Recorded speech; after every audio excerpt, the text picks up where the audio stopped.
Assalamualaikum warahmatullahi wabarakatuh. Halo anak-anak, ketemu lagi dengan Pak Andi dalam video pembelajaran matematika. Pada video kali ini, kita akan membahas tentang latihan soal penilaian tengah semester genap. Ini video bagian pertama yang berisi 20 soal beserta pembahasannya. Oke, langsung saja siapkan alat tulis, mari kita belajar bersama-sama. Soal yang pertama, di antara nilai A berikut yang memenuhi proporsi A per 6 sama dengan 16 per 48 adalah, dengan kata lain, kita akan mencari pecahan yang senilai dengan 16 per 48. Caranya bagaimana ya? Oke, mari kita bahas. Nah, kita punya A per 6 sama dengan 16 per 48. Ingat, untuk membuat pecahan senilai, kita bisa membagi atau mengalihkan pembilang dan penyebutnya dengan angka yang sama. Di sini 6, di sini 48. Agar 6 menjadi 48, itu 6 kali berapa ya? Agar kita tahu, kita bisa mencarinya dengan membagi. 48 dibagi 6. Hasilnya adalah 8. Jadi, 6 untuk menjadi 48 itu dikali 8. Nah, karena dikali 8, maka untuk mencari A, kita bisa membagi 16 ini dengan 8 juga. 16 dibagi 8, hasilnya adalah 2. Jadi, nilai A-nya itu 2. 2 per 6 itu senilai atau sama dengan 16 per 48.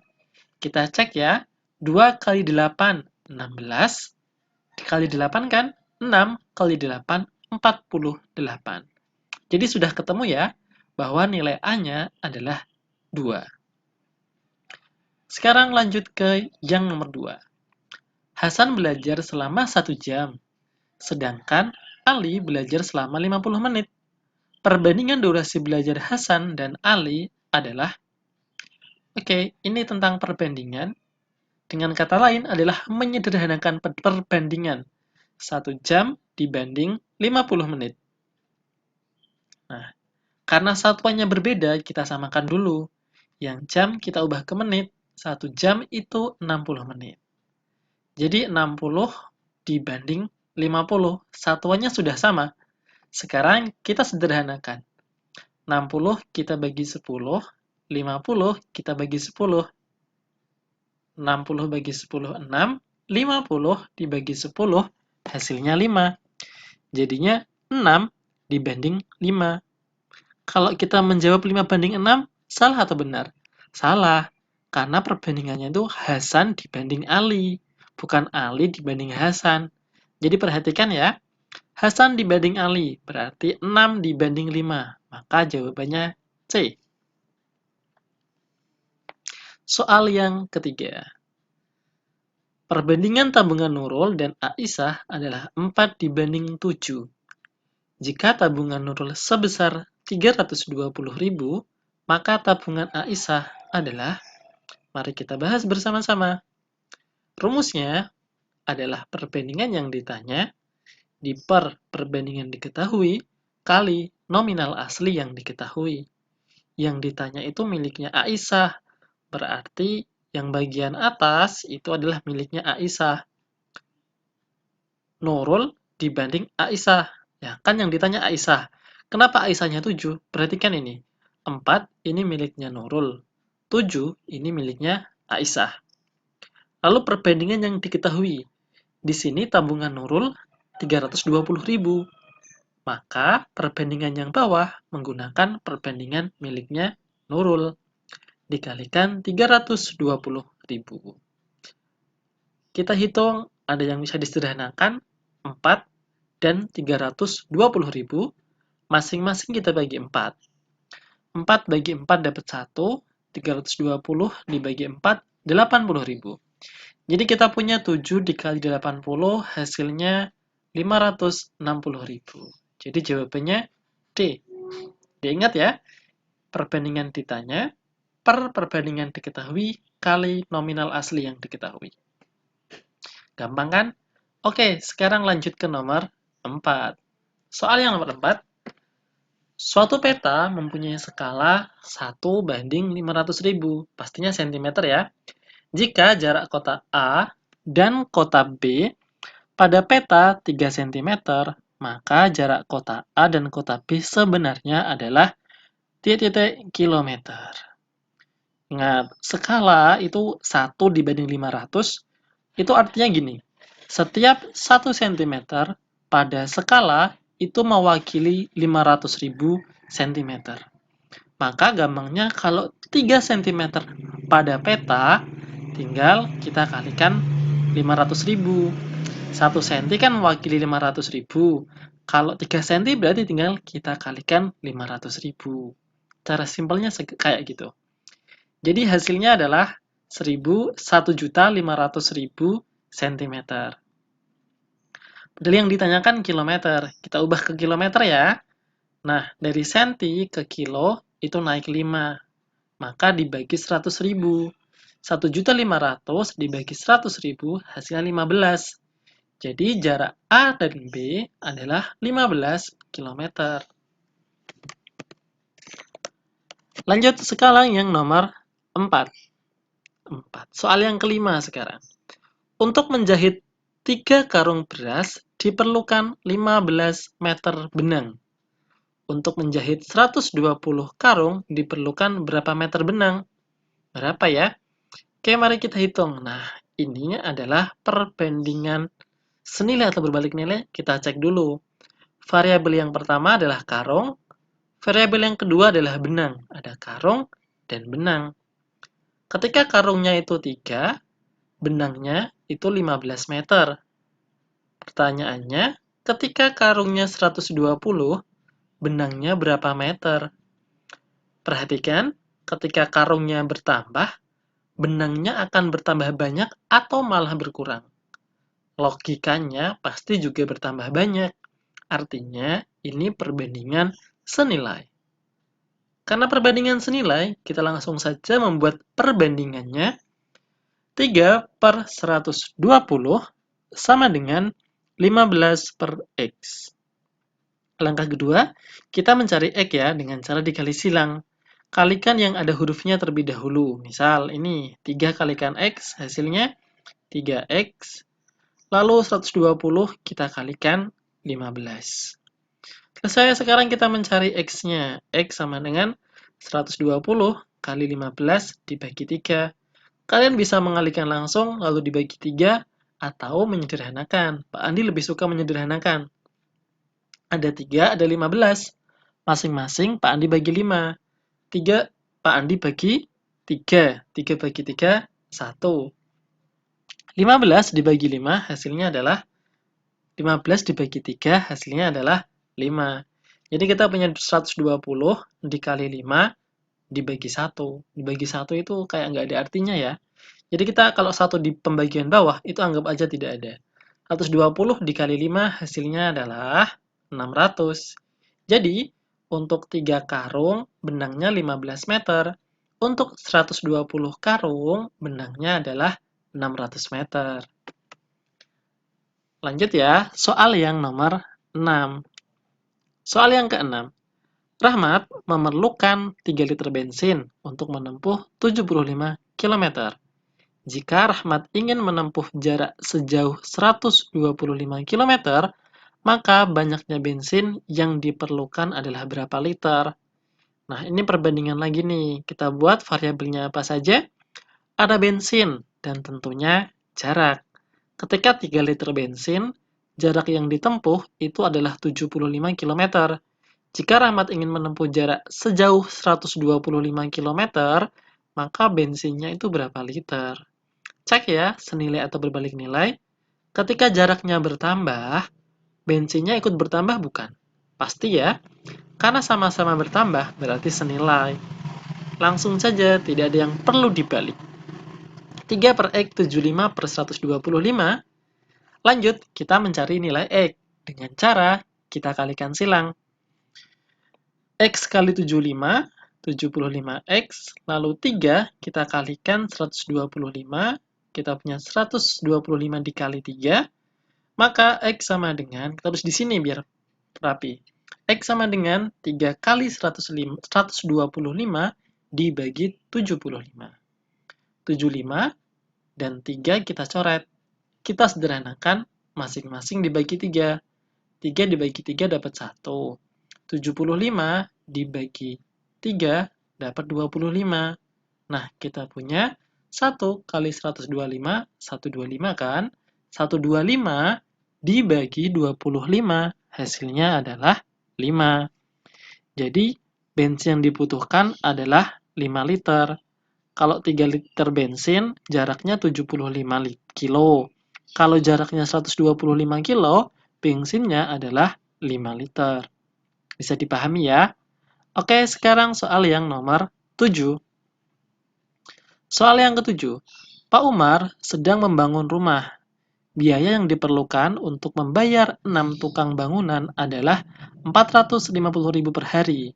Untuk mempercepat pembangunan Pak Umar, menambah 2 tukang lagi. Biaya yang diperlukan untuk membayar tukang setiap harinya adalah, oke, sekarang kita buat tabelnya ya. Yang pertama tentu saja tukangnya dan biayanya. Ketika tukangnya 6, biayanya adalah 450.000. Nah, sekarang Pak Umar menambah 2 tukang lagi nih. Berarti tukangnya di sini menjadi 8, karena ditambah 2. Biayanya berapa? Kita cek senilai atau berbalik nilai. Ketika tukangnya nambah, biayanya nambah atau berkurang? Tentu saja biayanya bertambah, karena variabel 1 bertambah, variabel kiri bertambah, maka perbandingan senilai. Lanjut, sekarang kita membuat perbandingannya 6 per 8 sama dengan 450.000 per X. Langkah selanjutnya kita mencari nilai X-nya dengan cara dikalikan silang. Nah, 6 dikalikan X, hasilnya adalah 6X. Lalu 8 kita kali 450.000. Jadinya 8 kali 450.000. Maka, X sama dengan 8 dikali 450.000, kita bagi 6. Sederhanakan ya, 6 sama 450.000. Masing-masing dibagi 6. 6 bagi 6 dapat 1. 450.000 dibagi 6 dapat 75.000. Sekarang kita punya 8 dikali 75.000 dibagi 1. 8 dikali 75.000 hasilnya adalah 600.000. Jadi, untuk 8 tukang, biayanya adalah 600.000 per hari. Oke, sekarang lanjut. Soal yang nomor 8. Suatu pekerjaan dapat diselesaikan oleh 25 orang dalam waktu 32 hari. Jika dikerjakan oleh 20 orang, maka akan selesai dalam berapa hari? Oke, sekarang kita bahas ya. Ini juga merupakan perbandingan. Kita lihat dulu nih, senilai atau berbalik nilai. Variabel yang pertama ada pekerja. Variabel yang kedua ada waktunya. Ketika pekerjanya 25, waktu yang dibutuhkan adalah 32 hari. Ketika pekerjanya itu 20, kira-kira selesainya kapan? Nah, lihat, di sini pekerjanya berkurang. Kalau pekerjanya berkurang, waktu pembangunannya itu semakin lama atau semakin cepat. Pekerja berkurang, maka waktu pengerjaannya akan semakin bertambah. Yang variabel 1 berkurang, variabel 2 bertambah, ini berbalik nilai. Akibatnya apa ya kalau berbalik nilai? Perhatikan. Saat membuat perbandingan, kita harus membalik salah satu. Pak Andi di sini akan selalu membalik di bagian yang sebelah kanan. Yang sebelah kiri tetap 25 per 20. Yang sebelah kanan biasanya kan 32 per X. Sekarang dibalik karena berbalik nilai. Jadi X per 32 ya. Lanjut, sekarang mencari X. Sama kok kalau mencari X. Jadi bedanya itu waktu membuat perbandingan ya. Kalau berbalik nilai, salah satunya perlu dibalik. Sekarang kita kalikan 20 kali X. Hasilnya 20X. Lalu 25 kita kalikan 32. Tulis di sini. Maka X sama dengan 25 dikali 32 per 20. Kita sederhanakan 20 sama 25. Masing-masing kita bagi 5. 20 bagi 5 dapat 4. 25 dibagi 5 dapat 5. Ada 4 sama 32, bisa kita sederhanakan. Masing-masing kita bagi 4. 4 bagi 4, 32 juga bagi 4. 4 dibagi 4, 1, 32 dibagi 4 itu 5. Jadi, X-nya adalah 40 hari. Jadi ketika pekerjanya 25, selesainya 32 hari. Ketika pekerjanya 20 orang, maka selesainya adalah 40 hari atau semakin lama. Sekarang kita lanjut yang nomor 9. Bu Salma mempunyai persediaan makanan untuk 32 ekor ayamnya selama 1 bulan. Jika ia memberikan 8 ekor ayamnya pada tetangga, maka persediaan makanan ayam tersebut akan habis dalam waktu berapa hari? Oke, kita cek dia ini perbandingan ya. Variabel yang pertama ada ayam dan hari atau waktu. Ketika ayamnya 32, 1 bulan berarti 30 hari. Di sini tidak ada angka 30, tapi dia ada angka ini nih. Dalam 1 bulan. 1 bulan kita asumsikan 30 hari ya. Nah, ayamnya diberikan kepada 8 ekor. Diberikan 8 ekor ke tetangganya. Jadi ayamnya sekarang tinggal 24. Maka pakannya itu akan habis dalam waktu berapa lama? Cek ya, senilai atau berbalik nilai. Ayamnya 32 menjadi 24, artinya ayamnya berkurang. Nah, kira-kira ketika ayamnya berkurang, waktu yang dibutuhkan untuk menghabiskan pakannya itu bertambah atau berkurang sih? Ayamnya semakin sedikit, berarti pakannya akan semakin lama habisnya. Maka, ini perbandingan senilai, perbandingan berbalik nilai. Berbalik nilai. Oke, karena berbalik, yang depan tetap, yang belakang dibalik ya. Biasanya 30 per X, karena berbalik nilai menjadi X per 30. Sekarang kita cari nilai X-nya. Caranya kalikan silang. 24 kali X, 24X. 32 kalikan 30, hasilnya adalah 32 kali 30, kita tulis. Maka X sama dengan 32 kali 30 dibagi 24. Kita sederhanakan ya, 24 dan 32, masing-masing kita bagi dengan berapa yuk? Kita bagi 8. 24 bagi 8 dapat 3. 32 dibagi 8 dapat 4. Kita punya 4, 30 sama 3. Nah, 30 sama 3, kita sederhanakan lagi nih. Masing-masing dibagi 3. 3 bagi 3, 30 bagi 3. Hasilnya 1 dan 10. Tinggal kalikan 4 kali 10. Hasilnya adalah 40.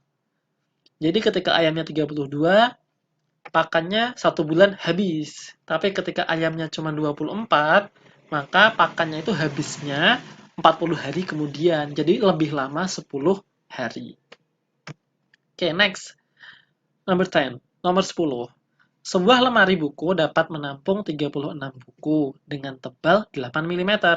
Jika lemari tersebut diisi dengan buku yang tebalnya 24 mm, maka banyak buku yang dapat ditampung adalah berapa buah? Kita cek lagi dulu nih, dia senilai atau berbalik nilai. Variabelnya yang pertama buku dan ketebalannya. Ketika bukunya 36, ketebalannya itu adalah 8. Nah, sekarang ketebalannya bertambah, ya kan? Maka banyak bukunya itu semakin bertambah atau semakin berkurang. Ketika tebalnya itu 8, bukunya 36. Nah, sekarang ini ketika tebalannya itu bertambah, semakin tebal bukunya, nantinya jumlah bukunya akan semakin sedikit. Yang ini berkurang dan yang ini bertambah, maka berbalik nilai ya. Yang sebelah kiri tetap 36 per X, yang sebelah kanan kita balik. Biasanya 8 per 24 menjadi 24 per 8. Oke, sekarang kita mencari nilai X-nya dengan cara dikali silang. X kali 24 jadinya 24X. 36 kita kalikan 48 jadinya 36 kali 48. Kali 8 maksudnya. X sama dengan 36 kali 8 per 24. Ada 24, ada 8, kita sederhanakan, masing-masing kita bagi 8. 24 bagi 8 dapat 3. 8 bagi 8 dapat 1. Ada 36 kali 1, 36. 36 dibagi 3, jadinya 12. Jadi, ketika bukunya itu tebalnya 8, jumlah bukunya 36. Tapi ketika bukunya semakin tebal, yaitu 24, lemarinya itu cuma muat 12 buku. Bisa dipahami ya? Oke, sekarang lanjut ke nomor 11. Jika harga 3 buah roti adalah 4.500, maka harga 125 roti adalah, kita bisa menggunakan perbandingan senilai atau berbalik nilai, kita juga bisa menggunakan logika sederhana kayak gini nih. Harga 125 roti adalah, kalau kita tahu harga satu rotinya, tinggal kita kalikan 125. Tapi di sini permasalahannya yang diketahui itu 3 buah roti, harganya 4.500. Berarti harga satu rotinya berapa ya? Berarti harganya adalah 4.500 dibagi 3, yaitu 1.500. Nah, sekarang kita udah tahu nih, harga satu roti itu 1.500. Maka, 125 roti adalah, kita tinggal kita kalikan. 1.500 kita kalikan 125. Hasilnya 187.500 rupiah. Jadi, 125 roti itu harganya adalah 187.500 rupiah. Bisa dipahami ya? Next. Nomor 12. Pak Sabar membeli sapi seharga 14 juta. Agar Pak Sabar mendapatkan keuntungan 10%, harga jual sapi tersebut adalah, oke, mari kita kerjakan. Harga jualnya berarti untungnya ditambah harga belinya. Untungnya berapa? Untungnya itu 10%. Itu kan persentasenya. Sekarang kita cari keuntungan yang sebenarnya dalam bentuk rupiah. Berarti 10% dari 14 juta. 10%, 10 per 100 ya. Kalikan 14 juta. Kita coret nolnya. 100 dibagi 100 tinggal 1. 14 juta dibagi 100 tinggal 140.000 ya. 10 dikali 140.000. Nah, keuntungannya adalah 1.400.000. Maka harga jualnya adalah 1.400.000, yaitu keuntungannya, ditambah harga beli pada awalnya 14 juta. Jadi, harga jualnya adalah 15.400.000. Nah, jadi agar untung 10%, Pak Sabar harus menjualnya sebesar 15.400.000. Lanjut, soal nomor 13. Jika harga beli 5 kg jeruk adalah 110.000 dan dijual dengan keuntungan 15%, maka harga jual 1 kg jeruk adalah, hampir sama kayak tadi. Agar kita tahu harga jual 1 kg jeruknya, kita harus tahu harga jual keseluruhannya. Harga jual tadi kan untung ditambah harga beli. Untungnya 15%, persentasenya. Maka 15% kalikan harga belinya 110.000. Sederhanakan lagi, ini tinggal 1.100. 1.100 dikali 15 adalah 16.500. Jadi, keuntungannya tuh ini, 16.500. Keuntungan dari 5 kg jeruk. Maka, harga jual totalnya adalah 16.500 ditambah 110.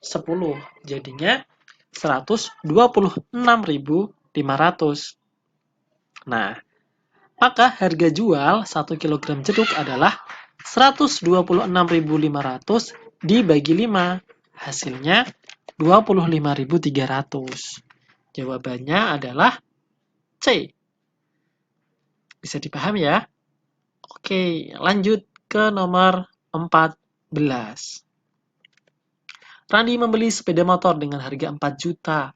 Sepeda motor itu dijual dengan harga 4.200.000. Persentase keuntungan Randi adalah, persentase keuntungan itu dicari dengan untungnya berapa per harga belinya dikali 100%. Keuntungannya berarti 4.200.000 dikurangi 4 juta. Dia jual harga segini, belinya ini. Berarti untungnya adalah 200.000. 200.000 itu berapa persen dari 4 juta? Mari kita hitung. Berarti persentase keuntungannya 200.000 per 4 juta dikalikan 100%. Kita bisa sederhanakan 200.000 bagi 200.000, 4 juta dibagi 200.000. Hasilnya 1 kalau 200.000 bagi 200.000. 4 juta dibagi 200.000 hasilnya 20. Tinggal 1 dikali 100, 100. 100 dibagi 20 berarti 5. Jadi persentase keuntungannya adalah 5%. Jadi jawabannya A. Next ya, nomor 15. Semangat, semangat. Pak Eko membeli sebuah kulkas dengan harga awal 4.500.000. Karena bertepatan dengan promo akhir tahun, Pak Eko mendapatkan diskon 20%. Harga kulkas yang harus dibayarkan Pak Eko adalah diskon itu potongan harga. Jadi pasti bayarannya nanti lebih murah. Kita hitung. Nah, harga diskon itu berarti harga awal dikurangi diskonnya berapa? Berapa rupiah? Nah, di sini kan belum tahu nih diskonnya. Diskonnya itu 20% kan? Kita hitung nih 20% kali 4.500.000. Sederhanakan, tinggal 45.000 dikali 20. Hasilnya 900.000. Jadi Pak Eko mendapatkan potongan harga sebesar 900.000. Kalau harga awalnya 4.500.000, diskonnya 900, maka pembayarannya adalah 3.600.000. Jadi kulkasnya sekarang harganya 3.600.000. Oke? Next, nomor 16. Sinta membeli boneka seharga 80.000. Karena mendapatkan diskon, Sinta hanya membayar 64.000. Persentase diskon yang didapatkan Sinta adalah, bagaimana cara mencari persentase diskon? Nah, untuk mencari tahu persentase diskon, kita harus tahu potongan harganya berapa, diskonnya berapa rupiah, per harga awal dikalikan 100%. Mari kita cari tahu diskonnya. Harga awalnya 80.000, bayarnya sekarang 64.000. Jadi potongannya adalah 16.000.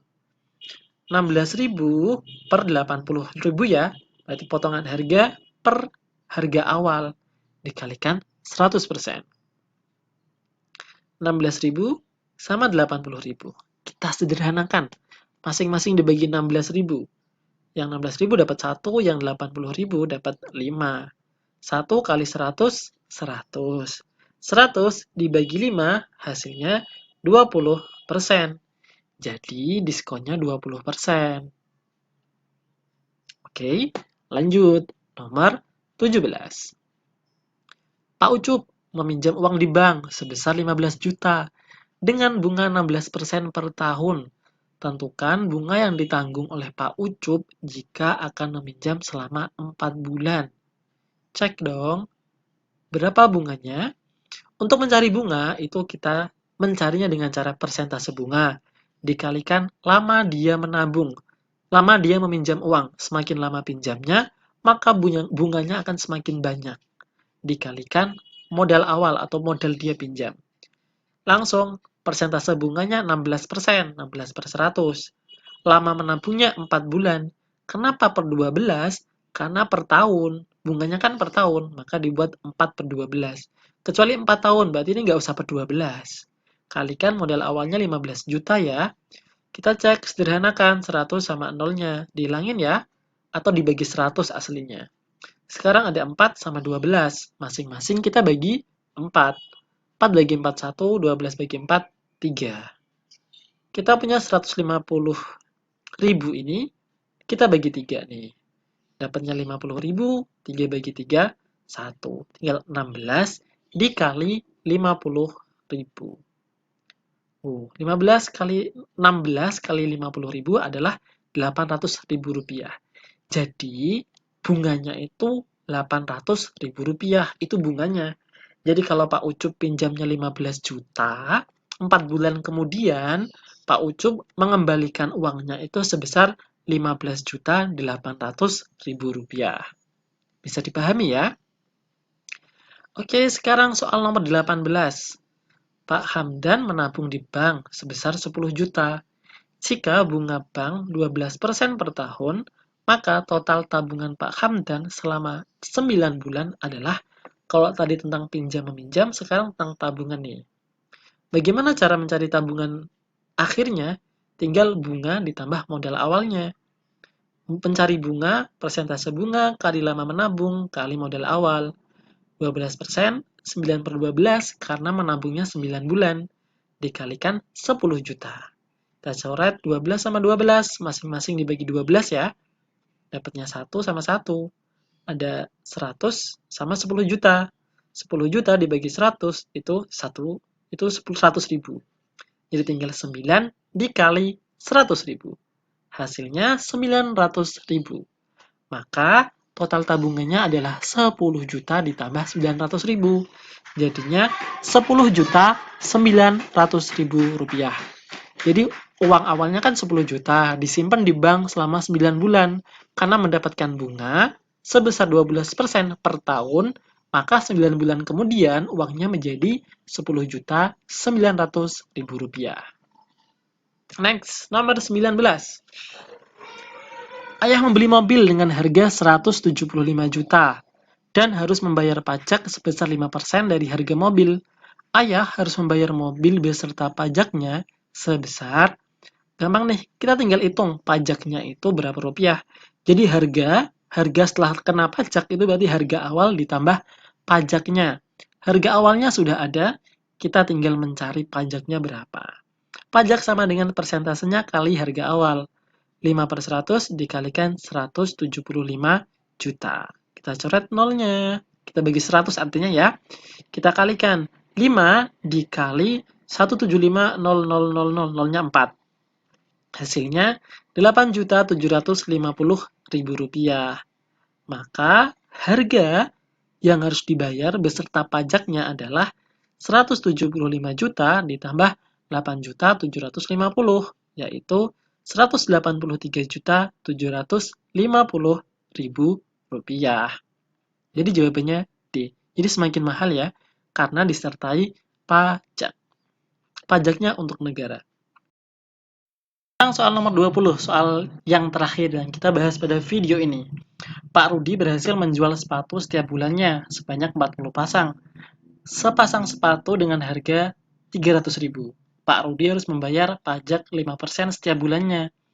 Pajak UMKM yang harus dibayar Pak Rudi dalam 1 bulan adalah, nah, untuk mencari besaran pajaknya, kita harus tahu nominalnya itu berapa. Persentase pajak kali nominalnya. 40 pasang kalikan 300.000, karena 1 bulannya 40 pasang, harganya 300.000. Kita kalikan 12 juta. Jadi total penjualannya itu 12 juta. Maka pajaknya sama dengan 5%, kalikan 12 juta. Coret nolnya. Tinggal 120.000 kalikan 5, hasilnya 600.000. Jadi pajak dalam 1 bulan yang harus dibayarkan Pak Rudi adalah 600.000. Sekian penjelasan soal latihan PTS genap bagian 1. Semoga kalian bisa memahaminya dan bermanfaat untuk kalian. Terima kasih sudah menonton. Wassalamualaikum warahmatullahi wabarakatuh. Tetap semangat belajar ya.